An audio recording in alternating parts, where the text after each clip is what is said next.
on ball here, and now Fife is becoming more of a full-time midfielder, but it's going to be a great game.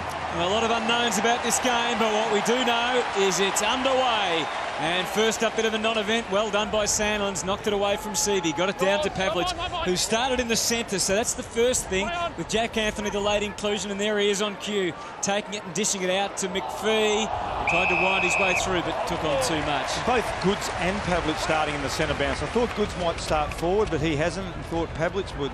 So both the stars playing in the centre bounces to start. And it looks like Bird's had a couple of roles, Jace, of recent times. It looks like Craig Bird might have the job on Fife. I'm just trying to pick it up now. He's not far away from him at all there, Paul. I reckon you're right. And that's a bloke you've got to give attention to. We've also got Reece Shaw running with Hill. Well, Sandlands has got another knockdown, but he handed it to McVeigh, who gave it straight back up, and Big Sandy's taken the mark, and he's up and galloping, so he's an issue already for the Swans. Anthony, who missed last week with a minor calf injury, and Matten's feeling some heat already. We're going to have a ball up. Hill is one that's always struggled against the Swans, Joe. I think he's averaged about 11 disposals. He generally gets a Nick Smith, but you mentioned, I think you said Reece Shaw might have gone to him. So sure, he's played on him a couple of times as well. McPhee watching Goods. Seavey came in to have a bit of an impact. Jack, who looked like he was right back to his best last week after all those injuries last year. De Boer, part of the mix in the forward line for that forward pressure, and it's a ball up. Yeah, you just can't get a quick kick out of these stoppages because we've got Subin free and we've got Dawson, Zach Dawson free as well. So Sydney, if they're going to get the ball out, will need to use hands and a chain of handballs to get it out of there. With a long line of players all down the middle of the ground. So the clearing kick came and it's back into the congestion, but it works all right for the Swans. Rowan, he knew what he had on, skirting down the ground. And McGlynn heads deep into the 50. We saw what Jetta could do last week. Tougher opposition now. The ball ran around him a bit. McFarlane burst his way through, but didn't do any favours from Muzunga at all. And the ball over and out. Yeah, it wasn't a great handball that from McFarlane back into traffic. You see Ryan O'Keefe there back. He's been out for a little while. Probably a little bit underdone, but he's a very good runner. So just about the whole congregation has shifted down to the other end of the ground now. And we have, I would say, 28 players around the ball. Yeah, now we've got Nick Smith free for Sydney. So, as you said, just about a mirror of the last stoppage down the other end. Adam McPhee's got the job of running with Adam Goods. And Sandlands another tap instantly to Pavlich. Duffield missed, and then he probably came close to throwing the next time. We'll get away with it. Crowley, Fife, all involved. Pavlich has been in the thick of it so far. Free kick to Bradley. That's a big win. And they've gone really tall, Fremantle, in the forward line. Bradley, Big Smith, and also Anthony. 3 marking players, all deep. Big Clark. Zach Clark. Other than Zach Smith. Same Christian name. And there he is, Big Zach Clark. And it's Pearce who's the unlikely forward target, and he certainly didn't help him. But it still might fall his way. Pearce, he knew he had Hill, he knew he had Main. Main could have kicked the goal, but he handballed to Crowley. Well, it'll work out okay anyway. Gee, that's a sloppy tackle. An absolutely terrible tackle from Marty Mattner. He had him cold because it was a loopy hand pass. Main was trying to be unselfish, but he needed to put some bite on the hand pass. It was too slow, too loopy, and it allowed the Swans defenders to close in on Crowley, but just a careless tackle. So Ryan Crowley, known as a negator rather than a goal kicker, and he's missed. And in fact, I must apologise to Marty Mattner. It was Heath Grundy that tackled him. And probably someone should have been screaming at Main to have a shot at goal, Hunter. You mentioned he had plenty of time, and the loopy handball should never have been resulted in a goal. It should have been a clear tackle from Grundy, but as you mentioned, Jason, it was just poor execution on the tackle. So Johnson grabbed the ball from the Shaw kick-in. John Longmire was delighted to have Reece Shaw back in the side this week. Equal second in their best and fairest last year. Here's Rowan and Jetta and Jack working together. And maybe that's the blustery win we talked about. Maybe it's just a bad kick, but it's out on the full. And he had a little handball there, Kieran Jack, over the top to Adam Goods instead of just blazing it down the line. But I think we will see a lot of turnovers, and even though Crowley should have kicked that goal, it is blustery and windy down there today. So Zach Dawson, who thumps it along the line, taking no chances.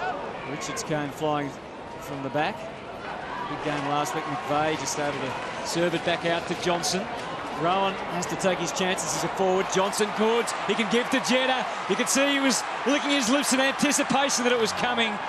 But unfortunately, not as accurate or as composed as he was in round 1 out of bounds. Great contest from, I think it was Gary Rowan you mentioned, Hutto. They got the ball to ground. Looked like it was going to be an easy mark, I think, to Johnson there. But really good contest from Gary Rowan to bring the ball to ground, and Goodsy front and square handball to Jetta. It's those sort of kicks, though, that are just stopping Jetta from going to the next level as a player. Yeah. So Duffield got it out. Bolton puts it straight back in, and Duffield can kick it straight back out if he wants. Gets a bit of space. And Sam Reid on the mark. You can see that grandstand to the left of screen at the end there, and they started work on it Thursday, if you can believe that, boys, just before Easter. 4 days off. It does seem odd, doesn't it? Just before a game as well. Yeah, another kick out of bounds on the full. We'll mention the wind probably throughout the game, but it is going to have a bearing on some of the kicks. Yeah, and for those people watching at home, it looks a perfect day, but you need to understand how swirly and how really strong the breeze is. So Kennedy gets it in, and Reid with that marking prowess. He is a sight to behold. Now he's just got to get the next part of his game right, which is to convert. Yeah, he's going to have a great battle. Luke McFarlane's his opponent. He just reached across the pack to take that. He does take a terrific contested grab. He's got brilliant hands, but he's a little bit stiff when he has to line up for the set shot. You're just the man to have in the commentary box today, Jason. There's no problem with that at all as he drills the opening goal. I'd love to see where Sandlands was there too, Hutto, because Sandlands looked like he was in the vicinity. I'm not too sure whether he got caught in no man's land, but as this ball's coming in, there he is there on the right of screen, and there's no way known that Reid should mark that ball with Sandlands down there. He's got to get either in line with the ball, or he's got to have, I think it's McFarlane standing in front of Reid and then coming over the back, but that's pretty poor positioning there by Sandlands. So first goal goes to Sydney. 6.5 minutes, and they're going to be pretty precious today, those goals, we suspect. Yeah, he's just a talented young fella. We've seen him, the contested marking ability is great. And it's just simple with Reid. He keeps his eyes on the ball, he jumps, he stretches his arms out, and he's got really good courage under the high ball as well. Are you concerned about his kicking long term, Paul, or do you think it's just something he'll just get better at? Well, I think it's something you get better at. I mean, it's just experience sometimes. You know, it's one of those things, Jace, you would know. I mean, you're a great kick anyway, but if you nail a couple early, you generally get confidence with it. If you miss a couple early in a game, it can have the opposite effect. High contact on Goods. Sandy lads really having that big influence, those centre bounces. Ruzi's grabbing the ball out of the ruck against Seaby, so and Jason, he's really trying to hand it off. Well, look, he's going to do that because Mark Seaby isn't quite as aggressive as Shane Mumford is, but just copped a nasty one there, Josh Mellington. He did, and then he got himself into trouble by kicking it straight into Reid, and up onto the outside. Ibbotson got crushed. A couple of sloppy tackles from the Swans early. They're trying to really put the heat on the Dockers, but giving away silly free kicks when they don't need to. They had him under real pressure there. Kepler-Bradley makes the lead one way, but Ibbotson goes more centrally. Main with the big run. It was all Sydney at the back. And there's Seaby swamped on. Richards just hacking it out, hoping for the best. Duffield, some good body use. He's got McGlynn as an opponent. That'll be a good battle as well. And it's out of bounds. And we just saw Seaby there where Sandler's down the other end didn't get in the right spot in front of Reid. And Seaby does that well. He can drop back in front of the key forward post and make a spoil. There's Seaby trying to guide it down, but Pavlic's got in the road. He's pretty close to through it. Under some pressure, Pearce. Bradley had to adapt. He did. Subin on his wrong side. He just got spun around. Could have been holding the ball. That also could have been holding the ball. Rowan leaves it behind. Gee, it's pretty willing in there. And we expected nonetheless the top two contested sides of last week up against each other. Fife eventually with clean hands. Makes all the difference.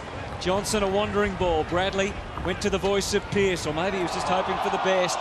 Again, there's just no room to move. Kieran Jack will thrive on this situation, and he bursts into the clear. He's got O'Keefe deep, but no real obvious other options. So they've worked it. McVeigh to Rowan, they're within range. Maybe one handball too many. McVeigh had to steal himself, and he did. That's a massive goal. We know that the Swans are brilliant on the rebound. They love to close things down, create stoppages, but then they can run and link up when they do go from half back. And it was a good hard-won ball by Jack. And then he took a couple on, and he really opened things up by running, carrying. He drew Main in there, and that released a couple of players to link up. McVeigh got it once, then he gave it to Jack, got it back, and he was about to get closed down. That's a good kick under pressure off only a couple of steps, but what a team-lifting goal that is.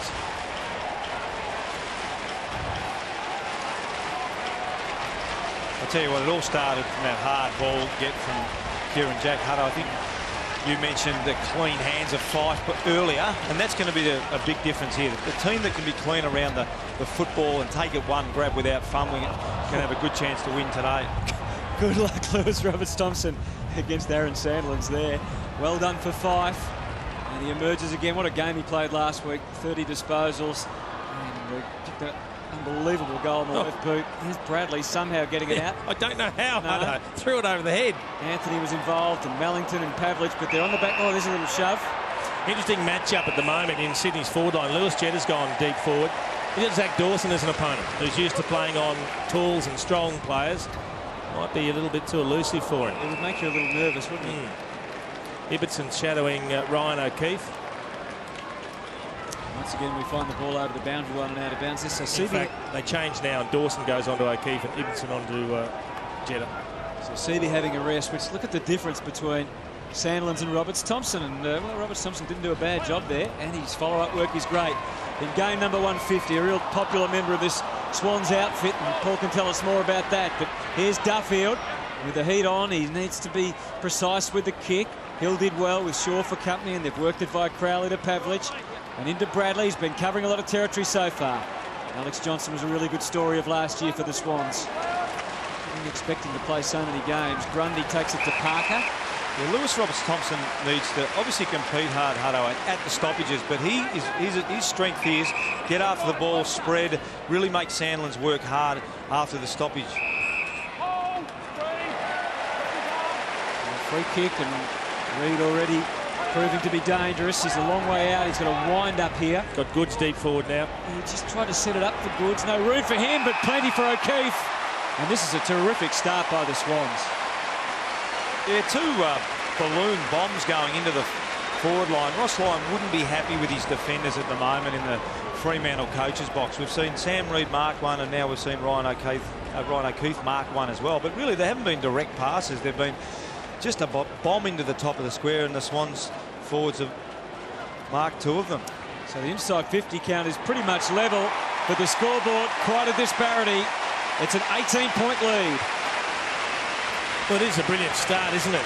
We mentioned prior to the match that if they could take the initiative, they go a long way towards getting themselves in this game sitting, and that's exactly what they've done. You just saw McFarlane pushing Reid under the ball there. He's obviously concerned that Reid's already taken one good mark and didn't want him to fly for another. And this time, we saw Sandlands again, just in the bottom of left front. He just wasn't quite there again, Paul. Yeah, well picked up, Hutto. He was there, but didn't get there.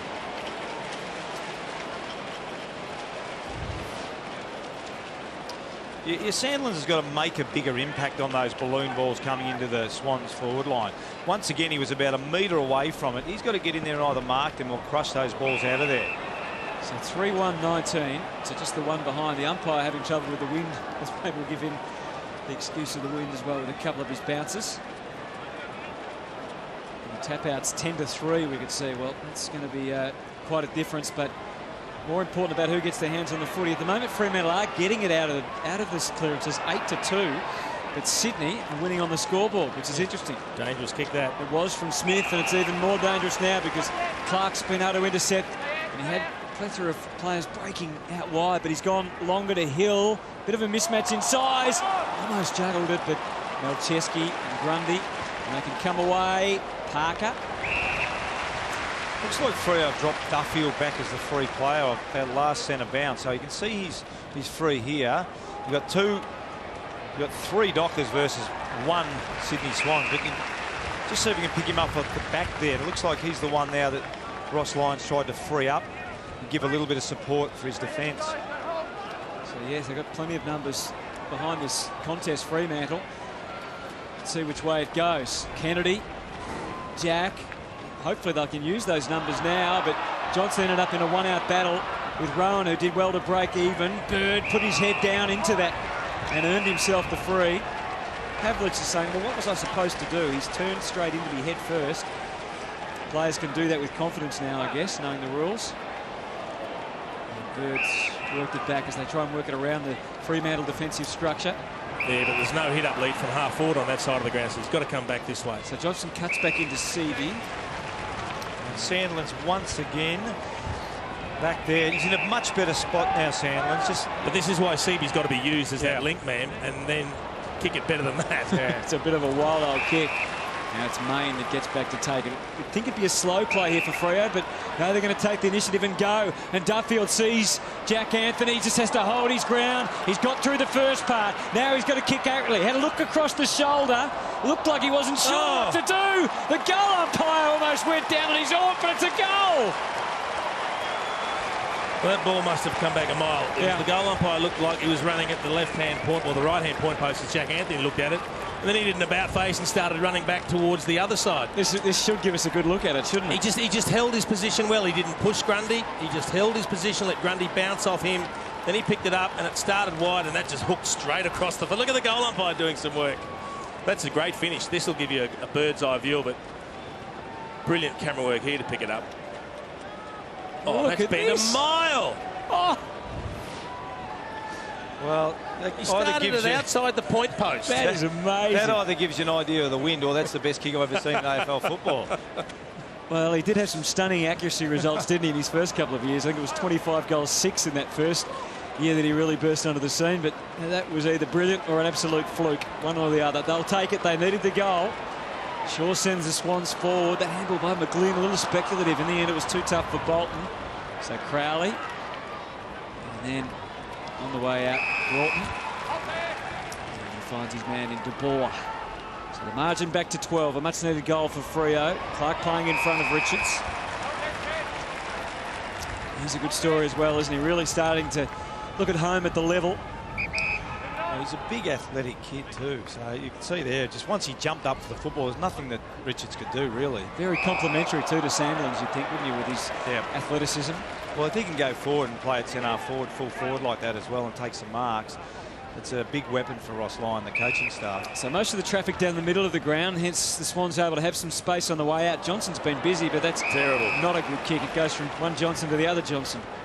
Well, you can't... At worst, you've got to get it at his feet, Jace, anyway. If you're going to err, you've got to go along the ground, not over the forward's head. He erred along the ground then. And there's the difference, though, Hudder. Yep. Like, it goes along the ground, at least it gives your player a chance to pick it up. Deep in attack, that's Mellington, who produced 3 goals from 5 disposals last week. Mzungu, and now a little chance again for Freo, who have just steadied in the last couple of minutes, but sure too good for Pearce.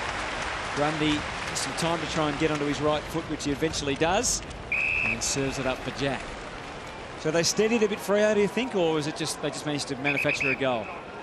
Yeah, both teams, it's just inside the forward 50, Hutto, I think. Just those couple of contested marks, but between the arcs, it's been pretty even. Well, bad turnovers, killing players at the moment. Both sides have turned a few over. It's going to be a relatively easy shot for goal, even given the win here for Chris Mayne.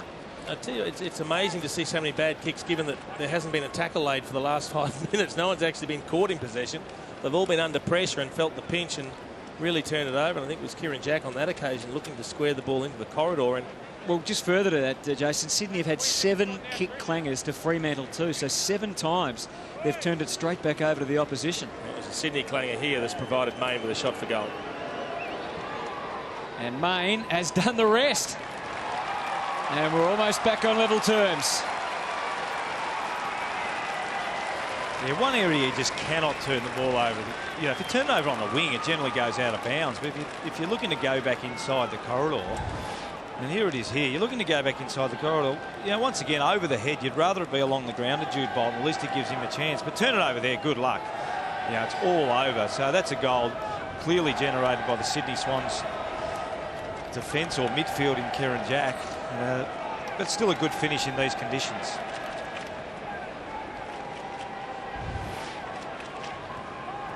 So margin back to 6 points. 7 minutes 40 remaining in this opening term. Kennedy locking up with Fife as we watch Sandlin's win another tap down. Crowley, no escape for him. Well, it's 11 inside 50s Freo, only 7 to Sydney. So it really has been those couple of contested marks, and now the Swans are starting to turn the ball over. Love those 7 entries, Rouge. They've scored 4 times, Sydney, so they've been pretty efficient when it's gone in there. Mellington. Oh, I think the umpire's going to ping him. Ruthless. Ball was free and then you locked it in. That's what he said. Bolton gives it plenty. It's a low ball. Mzungu able to get back into the right spot. Yeah, they just can't keep... Look, it's a couple of reward, as I said early on, but if you just can't keep bombing it in over and over and over again, because with Sandlin's dropping back there, Mzungu comes off a wing, he can take a mark as well. So you just got to lower the eyes occasionally and just mix up your forward 50 entries. Bolton's kick was for Bradley, but McVeigh and Bolton and Grundy are able to intervene. Get it deep. They bombed again. O'Keefe was looking for it at the back. It still might almost get there. McFarlane had other ideas. Ibbetson's touch was important, so too Johnson and Crowley and Broughton, who is working overtime deep in defence. Crowley had the path cleared for him. And let's fly up to the wing. Clark backs back. That's a terrific... Oh, I thought the umpire paid it. He was about to, just didn't hold it long enough. Oh, Bird, where was the awareness there, or the talk or something? Took an eternity, didn't he? The talk, I think, had no talk at all. Mellington and De Boer. So inch by inch, Freo, after going down 3 goals, have worked their way almost back to level, and Pavlich, who kicked those crucial, critical goals last week, takes the mark. He's had a really good start to the game, Pavlich. In the centre bounces early. He's had 7 possessions. Now he goes forward, has a shot at goal. I was going to say earlier, Rusey, it's interesting because the Swans have just let them match up naturally. He had Jude Bolton early. He had Josh Kennedy. He even had Luke Parker running with him briefly in the midfield. Now he goes forward. He's got Johnson as an opponent. But whilst they're sitting on 5, they're just mixing and matching against Pavlich on ball. As I said, kicked 3 last week. The winning goals in that last term. 258 games now, 492 goals. It's a wealth of experience. Unfortunately, couldn't produce a goal on that occasion. Well, he'd be a genius if he knew where the breeze was going from hard up against the fence there. Oh, he should have asked Jack Anthony, shouldn't he? I think the flip side to what you said about Pavlich, Jace, was it looks like McPhee's going with Goods everywhere. Yes. So they've obviously decided, Ross Lyons decided that Goods is the man, whereas it looks like Bird's going with 5. Yep. And you can really, it's hard to tag more than one player these days, isn't it? Yeah. Because then you do too much damage to your own structures. Oh, here's 50. They were too slow in getting the ball back to Reid. What a critical error that could be. Zach Dawson. That's trying. Well, you understand players sometimes try to be clever and buy a little bit of time and act dumb to the umpires, but I mean, there's a fine line between acting dumb and being dumb. Here's Reid's kick from 48 metres out. There's all sorts of follow-up lines on that. But he's put it through. He's made a great start to his kicking. Well, that's a perfect example there of what Ruzi was talking about earlier. As a goal kicker, when they're coming off the boot nicely early, your confidence is up and you then expect to kick the goals every time you get an opportunity. And that wasn't an easy kick. Where the breeze was, he was virtually out at the 50-metre arc, and he threaded that through beautifully. So let's hope his confidence stays up for the match. He continues to kick well because he is capable of tearing a side apart. That's from outside 50. Just a hint of left to right. A beautiful kick. You're right, Joe. So you nail the first one, and suddenly you got 1 on the board. So your second shot, you're not going for 0-2. You won 1 at worst. You got positive thoughts in your mind instead of negative and thoughts. That was a really nice, fluent kick. And once again, Sydney establishing a handy lead of 11 points. And once again, Sandlands gets the tap out of the middle despite the best efforts of Lewis Roberts-Thompson. But the Swans get the clearance. Melcheski down to Reid again, who's causing all sorts of problems. You can see the nervousness of the Freo defence in approaching Reid. And Dawson that time did it pretty well. He got it over the boundary line and out of bounds. That was a nice running talk from Melcheski too, coming out of the centre bounce. Nothing wrong with the job that Rhys Shaw's done thus far. Stephen Hill hasn't touched the agate. There's Sandilands just guiding it down for Crowley. And he earns himself a high contact free. In fact, it's Clancy Pearce underneath there. And for Hill to go to the next level, Jace, he really does need to shake off the tags. We saw Daniel Wells last year be able to start to do that. Yep. And it takes a little while as a young player. It's not something you're going to do naturally, but it just needs to work harder and work smarter. The difficulty too sometimes is when you know you're on a player that you can't necessarily outrun. Yep. Your work ethic tends to drop off a bit because you think you're not going to get rewarded for that hard running, as we see a very errant kick there from Nick Subin. But he's still got to continue to work himself hard and make Rhys Shaw earn every contest. And I think you just got to start to think about the game a little bit differently when you're getting tagged as well. So a bit more short stuff into Parker. The odd chop out from a teammate doesn't hurt either. Yeah, you get them to step in the line. Just absolutely, yeah. block and bump. Adam Goods A little block around the stoppages or a little bump just to give you a free. What I also like, Jason, I know not all the time, but just give a little wrap around handball. Get your teammate into the game. At least give him some possession of the footy. Roberts-Thompson was holding Sandilands back there. The umpire didn't spot it. Kennedy trying to get it out to McVeigh at all costs. Rowan and Bird. The back out been forced all the way back. Nick Smith tries to send it in. Fife, you've got to love him. He doesn't just do the flashy things, he does the hard things as well. Tried to find it there as it's on the ground. Smith trying to claim it. That was a throw, dead set throw at the back of the pack, and the umpire missed it. No one to kick to. Subin again just having to blast it, and once again turns it straight over. Johnson, that's a terrible kick under the circumstances. That's his second one coming off half-back. Little handball from McGlynn. Sure, crunched by Mellington, and nowhere to move it all for Hill, but Clark's backup was great. Fife tried to craft a kick to Jack Anthony, but off the left boot he missed the target. That's twice in the space of a minute that Mellington's bumped into Reece Shaw, but the second time he's come off worse himself. He's winded, still down on the wing. So here's Roberts-Thompson getting involved, as you said, he had to in the link in the chain. Kennedy gives it a mighty rip, but it's a behind. Mellington's coming off, and also looks like Craig Bird coming off for Sydney. Both of them a little bit worse for wear. Look, they're doing okay, the Sydney ruckman against Sandilands at the moment. We haven't seen Sandilands take those contested marks he did last week. So they're sort of working him over, keeping him out of the contest. What Sandilands had, just the 3 possessions. 3 possessions. Duffield brings it back to Clark, unopposed here. I don't think the Sydney coaching hierarchy would like that too much. Very easy way to bring the ball back into play, and he'd probably like that even less. Oh, Mayne could have taken that and really caused some trouble, but he just slightly missed the target. But they might win it back here. Jack Anthony, who they're really pleased with in the NAB Cup, finished it off quite well and earned his spot. Here's Sandilands with a crowd around him. Ibbotson directs it. Have to come from behind here. Pavlich, he's not afraid to do that. Grundy saw him off. Roberts-Thompson covering a lot of territory. And Marty Matt with that familiar kicking style. Finds McVeigh, and then into Kennedy. Yeah, I reckon Luke Parker's a relieved man before, because Aaron Sandilands ran around him. Yeah. That doesn't happen too often, and the ball ended up going forward. If Pavlich hadn't marked it, he would have been bitterly disappointed. And the kick thumps up in the direction of Rowan. That's a terrific attribute to have for a medium-sized player to take a mark like that. He spied Shaw in the middle. You saw what he had in mind. Roberts-Thompson was onto it too. He just plays it along, hoping to withstand the tackle. Oh, that's head high. Yeah, and he lost. He's going to be very pleased. Well, and that reflects the bad day Stephen Hill's had, because the ball went over the head of Reece Shaw. He should have marked it. He dropped a put.